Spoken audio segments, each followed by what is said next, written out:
سورہ ملک روزانہ رات کو پڑھنے کے لیے نبی پاک صلی اللہ علیہ وسلم نے فرمایا کہ 30 آیات کی ایک صورت ہے اور جو عذاب قبر سے بچاتی ہے جو رات کو پڑھتا ہے. لیکن آپ نے ساتھ یہ بھی فرمایا کہ کم لوگ ہوں گے اس کو پڑھنے والے، اس لیے کہ اس وقت نیند آئی ہوتی ہے، اس وقت اگر پڑھنا ہے تو اس کے لیے عذاب قبر سے نجات ہے. موت اور نیند کی آپس میں مشابہت ہے. نیند کے وقت موت کی سی تیاری کر کے سونا اور اپنے معاملات سارے کلیئر کر کے سونا، اصل بات یہ ہے 3 دفعہ استغفار پڑھیں، آپ آیت الکرسی پڑھیں، آپ جو دعائیں نبی پاک صلی اللہ علیہ وسلم بتائیں وہ پڑھیں، سورہ ملک پڑھیں، پھر آپ سوئے. سمجھیں آپ اپنی طرف سے مر رہے ہیں، بالکل ٹھیک. اور مرتے وقت جس طرح کی معافی کی ضرورت ہے اللہ سے مانگنے کی، اس طرح کی معافی مانگ کے سوئیں. اور جو معافی مانگے بغیر یا عشاء کی نماز پڑھے بغیر جو سو جاتا ہے اس طرح سے، یہ تو میں سمجھتا ہوں دنیا کائنات کا سب سے بڑا رسک ہے. کیونکہ یہ جو دوسرا سوال یہ ہے کہ آیت الکرسی اور دعا جو ہے وہ فرضوں کے بعد مانگنا ضروری ہے یا سنتیں وغیرہ پڑھنے کے بعد انسان آیت الکرسی پڑھ لے اور دعا مانگ لے. اصل میں سوال کا تعلق اصل میں اس حدیث کے ساتھ ہے جس میں نبی اکرم صلی اللہ علیہ وسلم نے فرمایا، 2 الگ الگ حدیثوں میں.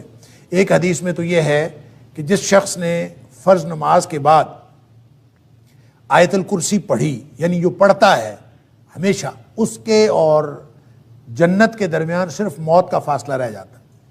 جو ہی وہ فوت ہوا وہ ڈائریکٹ جنت میں چلا جائے گا. اللہ تعالیٰ ہم سب کو اس میں سے بنائے. ایک تو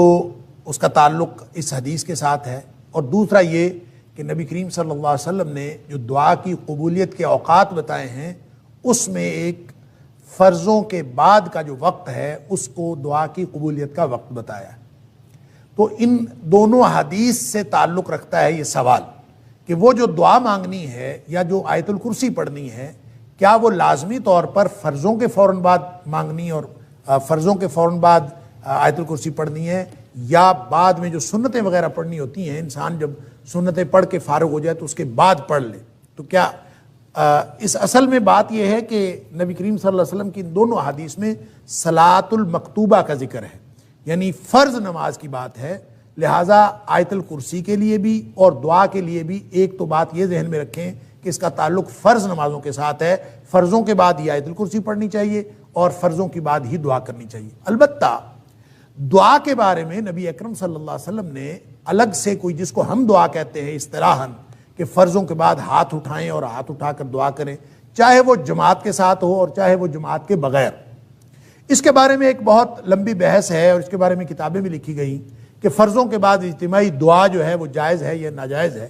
میں اس ساری بحث سے قطع نظر یہ عرض کرنا چاہ رہا ہوں کہ اجتماعی دعا کو آپ چھوڑیں، انفرادی دعا بھی، کہ نبی کریم صلی اللہ علیہ وسلم نے فرضوں کے بعد ہاتھ اٹھا کر دعا کی ہو اور مستقل آپ کا یہ طریقہ ہو کہ آپ ہاتھ اٹھا کر دعا کرتے تھے، ایسا کوئی طریقہ نبی کریم صلی اللہ علیہ وسلم نے ہمیں نہیں بتایا. نہ وہ اجتماعی دعا کے بعد ہے، اجتماعی نماز کے بعد ہے، نہ ہی وہ انفرادی نماز کے بعد. اور پھر جب نبی کریم صلی اللہ علیہ وسلم یہ فرما رہے ہیں کہ جو دوبر و کل صلات، ہر نماز کا جو آخر ہے اس کے پیچھے جو ہے وہ نماز کے دعا کی قبولیت کا وقت ہے، تو یہ کیسے ہو سکتا ہے کہ نبی کریم صلی اللہ علیہ وسلم ایک بات ارشاد فرمائیں کہ وہ دعا کی قبولیت کا وقت ہے اور خود نبی کریم صلی اللہ علیہ وسلم سے ایسا کوئی عمل وہ موجود ہی نہیں ہے کسی صحیح حدیث میں کہ نبی کریم صلی اللہ علیہ وسلم ہر نماز کے بعد دعا مانگتے ہوں؟ ایسا کچھ نہیں ہے. تو یہ ایک سوال پیدا ہوتا ہے، اور اس سوال کا جواب یہ ہے کہ نبی کریم صلی اللہ علیہ وسلم کا معمول یہ تھا کہ آپ جو تشہد میں دعائیں مانگتے تھے، آخری تشہد میں درود شریف پڑھنے کے بعد، وہ دعائیں محدود نہیں تھیں جس طرح ہم نے محدود کیا ہوا ہے کہ ہم ایک دعا پڑھ لیتے ہیں یا 2 دعائیں پڑھ لیتے ہیں اور ہم سمجھتے ہیں بس نماز میں اتنی دعائیں پڑھنی، اس کے بعد دعائیں نہیں پڑھنی.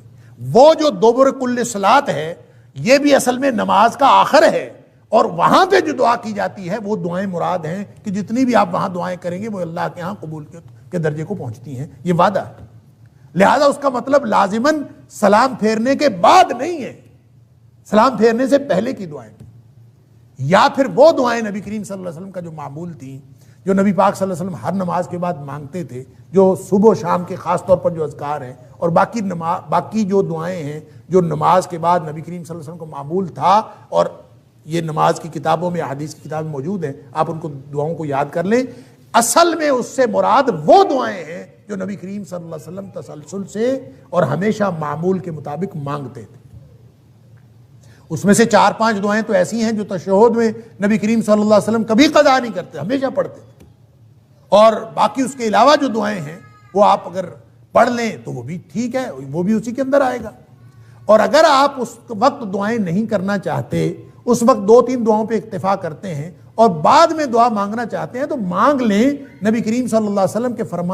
فرمان کا مطلب بہرحال یہ ہے کہ فرض نماز کے بعد دعا کی قبولیت کا وقت ہے، آپ اگر اس میں سے کوئی طریقہ اپنا لیں، چاہے انفرادی طور پر آپ بیٹھ کے بغیر ہاتھ اٹھائے دعا کریں وہ بھی درست ہوگا، اگر آپ ہاتھ اٹھا کے دعا کر لیں وہ بھی درست ہوگا، اگر آپ کبھی اجتماعی طور پر ہاتھ اٹھا لیں، کسی نے کہہ دیا کہ دعا کر لیں تو اس میں بھی کوئی حرج نہیں ہے، کیونکہ ان میں سے کوئی بھی طریقہ نبی اکرم صلی اللہ علیہ وسلم نے خاص نہیں فرمایا۔ البتہ خاص معمول نبی کریم صلی اللہ علیہ وسلم کا وہی ہے جو عام معمول تھا، اس کو اپنانا ضروری ہے۔ اس کے علاوہ اگر کوئی شخص دعا کرنا چاہتا ہے وہ کسی بھی طرح دعا کبھی کر لے تو اس میں کوئی حرج نہیں ہے، لیکن اس کو نبی کریم صلی اللہ علیہ وسلم کا مسنون طریقہ سمجھ کے نہ کرے، اس لیے کہ سنت ثابت ہوتی ہے حدیث صحیح سے۔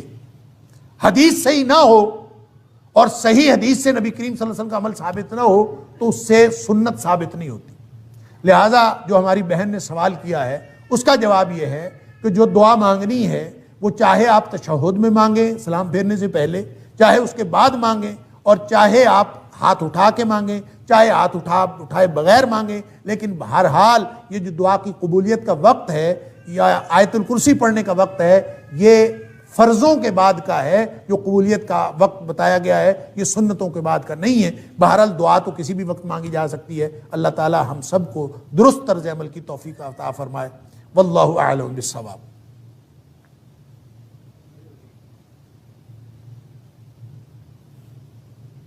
السلام علیکم۔ اکثر میرا سوال بھی دعاؤں کے بارے میں ہی ہے۔ سمجھ میں کہا جاتا ہے کہ سجدے میں انسان جو ہے وہ اللہ تعالیٰ کے سب سے زیادہ قریب ہوتا ہے، اور اگر ہم کیا نماز کے دوران ہم سجدے میں دعا مانگ سکتے ہیں، یا جو مضمون دعائیں عربی میں ہمیں سمجھائی گئی ہیں یا سکھائی گئی ہیں کیا ہم وہ مانگ سکتے ہیں یا نہیں مانگ سکتے؟ دیکھیں بہت اچھا سوال ہے کہ سجدے میں نبی اکرم صلی اللہ علیہ وسلم نے فرمایا کہ اقرب ما یکون العبد من ربہ وہو ساجد، کیا انسان جب سجدے کی حالت میں ہوتا ہے تو اللہ کے سب سے زیادہ قریب قربت کی حالت میں ہوتا ہے۔ فَأَكْثِرُوا فِيهِ الدُّعَاء، نبی کریم صلی اللہ علیہ وسلم کا فرمان ہے کہ اس وقت دعائیں کیا کرو۔ اب اس کا مطلب کیا ہے، کون کون سی دعائیں کرنی ہیں؟ کیا انسان ان سجدے کی مسنون دعاؤں کے علاوہ جو نبی کریم صلی اللہ علیہ وسلم سے ثابت ہیں اور دعائیں بھی کر سکتا ہے کہ نہیں کر سکتا؟ اور پھر اس کے ساتھ اٹیچڈ ایک اور سوال بھی ہے کہ کیا انسان اپنی زبان میں دعا کر سکتا ہے کہ نہیں کر سکتا؟ اس کے لیے بہرحال ایک موقف تو یہ ہے اور بہت ہی ریئر ہے کہ انسان جتنی مرضی دعائیں کرے، اور فرضوں میں بھی نفلوں میں بھی جس نماز میں بھی جتنی مرضی دعائیں سجدے میں کرنا چاہے۔ فَأَكْثِرُوا فِيهِ الدُّعَاء کا منشا اور مطلب بعض لوگوں نے یہی سمجھا ہے، جو اگرچہ بہت ہی کم لوگ ہیں جو یہ کہتے ہیں کہ اس میں اپنی زبان میں بھی کوئی شخص دعا مانگنا چاہے تو مانگ سکتا ہے، لیکن یہ بات صلو کما رأیتمونی اصلی، نبی کریم صلی اللہ علیہ وسلم کا یہ جو فرمان ہے کہ نماز اس طرح پڑھو جس طرح مجھے پڑھتا ہوا دیکھتے ہو، یہ اس فرمان اقدس کے خلاف ہے۔ نبی کریم صلی اللہ علیہ وسلم نے اس بات کی کبھی کسی کو اجازت نہیں دی، اور نہ نبی کریم صلی اللہ علیہ وسلم کے آپ کی موجودگی میں، آپ کی حیات طیبہ میں کسی نے کبھی ایک بھی بات کہیں کسی سے ثابت ہے کہ اس نے فرضوں میں یا ایون نفلوں میں اس نے اپنی زبان میں، کیونکہ نبی کریم صلی اللہ علیہ وسلم کے پاس مختلف زبانیں بولنے والے لوگ تھے، ان سب کو بھی عربی میں نماز پڑھنے کا حکم تھا۔ اس لیے تقاضا یہی ہے نبی کریم صلی اللہ علیہ وسلم کے فرمان کا کہ دعائیں وہی کی جائیں جو نبی کریم صلی اللہ علیہ وسلم نے کی۔ لہٰذا اس میں مختلف جو لوگوں کے موقف ہیں، اگرچہ میں نے عرض کیا کہ لوگ تو اس بات کے بھی قائل ہیں کہ نماز کوئی چھوئی موئی نہیں ہے۔ میں ایک عالم کی بات سن رہا تھا، اس نے کہا کہ نماز کوئی چھوئی موئی نہیں ہے کہ بس ایسے ہی پڑھنی ہے جیسے نبی کریم صلی اللہ علیہ وسلم پڑھی، جیسے مرضی پڑھیں اس میں جتنی مرضی دعائیں کریں۔ یہ بات درست نہیں ہے، اس لیے کہ صلو کما رأیتمونی اصلی، ایگزیکٹ وہ عمل ہوگا، وگرنہ تو پھر صلو صلاۃ کے معنی تو 22 معنی لغت کے اندر آتے ہیں۔ آپ کسی چیز کو بھی صلاۃ کہہ لیں، آپ کہیں کہ اس کا نام نماز میں۔ فَأَكْثِرُوا فِيهِ الدُّعَاء کا آپ منشا اس طرح پورا کر سکتے ہیں کہ آپ انہی دعاؤں کو بے شک بار بار پڑھتے رہیں اور جتنی مرضی لمبی دعائیں کریں، لیکن وہی کریں جو نبی کریم صلی اللہ علیہ وسلم نے کی ہیں، ایک بات۔ دوسری بات یہ ہے کہ وہ دعائیں جو عربی زبان میں ہیں، قرآنی دعائیں ہیں یا دیگر مسنون دعائیں ہیں، وہ آپ فرضوں میں تو بالکل نہ پڑھیں۔ البتہ نوافل کے اندر اگر آپ پڑھنا چاہیں تو دیگر دعائیں جو قرآنی اور مسنون دعائیں ہیں وہ جتنی مرضی پڑھنا چاہیں وہ نوافل میں پڑھ سکتے ہیں۔ یہ میری رائے ہے، ضروری نہیں ہے کہ آپ اس کے اوپر عمل کریں، ہو سکتا ہے میری رائے بالکل غلط ہو۔ اور تیسری بات یہ ہے کہ اپنی زبان میں اگر کوئی بات کرنی ہو اللہ کے ساتھ سجدے کی حالت میں، تو اس کے لیے ضروری یہ ہے کہ آپ نماز میں نہ ہو۔ اگر نماز میں کریں گے تو نماز تو نبی کریم صلی اللہ علیہ وسلم کے طریقے کے مطابق پڑھنی پڑے۔ اگر آپ نے اپنی زبان میں اللہ سے باتیں کرنی ہے سجدے کی حالت میں، تو ویسے سجدے میں چلے جائیں۔ آپ تہجد پڑھیں اور تہجد پڑھنے کے بعد سلام پھیرنے کے بعد آپ نے دعائیں کرنی ہے دیگر اپنی زبان میں، آپ حالت سجدے میں چلے جائیں اور سجدے میں جا کے جتنی مرضی دعائیں کریں۔ اور وَهُوَ ساجدٌ،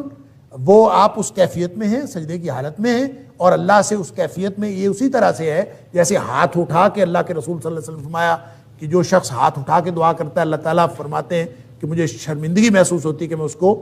محروم کروں جو دعا وہ ہاتھ اٹھا کے مانگ رہا ہوتا ہے۔ اسی طرح سجدے کی حالت میں تو آپ وہ حالت پوری کر لیں، سجدے میں چلے جائیں اور سجدے میں جا کے جتنی مرضی دعائیں کریں۔ لہذا 3 کیفیات ہو گئیں۔ فرض کے اندر صرف وہ مسنون دعائیں جو نبی کریم صلی اللہ علیہ وسلم سجدے اور رکوع میں کرتے تھے وہی پڑھی جائیں۔ نوافل کے اندر دیگر مسنون دعائیں اور قرآنی دعائیں بھی پڑھی جا سکتی ہیں، اور اگر اپنی زبان میں دعائیں کرنی ہوں تو اس کے لیے آپ ویسے بغیر نماز کے حالت سجدہ میں چلے جائیں اور دعائیں کریں۔ یہ 3 کیفیات ہو سکتی ہیں، اور اگر آپ سمجھتے ہیں کہ اس طرح بھی دعا نہیں کرنی، کوئی اور طریقہ آپ سمجھتے ہیں تو کر لیں۔ نبی کریم صلی اللہ علیہ وسلم سے وہ مسنون دعائیں جو منقول ہیں اس کے علاوہ کوئی دعائیں پڑھنا سجدے کی حالت میں کسی صحیح حدیث میں میرے علم میں نہیں ہے، اور نہ ہی یہ کہ آپ نے کسی کو اجازت دی ہو۔ لہٰذا آپ یہ کر سکتے ہیں کہ فرضوں میں تو کوئی اور دعا نہ پڑھیں، نفلوں میں دیگر دعائیں مسنون پڑھ سکتے ہیں، اور بغیر نوافل، بغیر فرائض کے، بغیر نماز کے ویسے سجدے میں جا کے اپنی زبان میں کر سکتے ہیں۔ نماز میں اپنی زبان میں نہیں پڑھ سکتے۔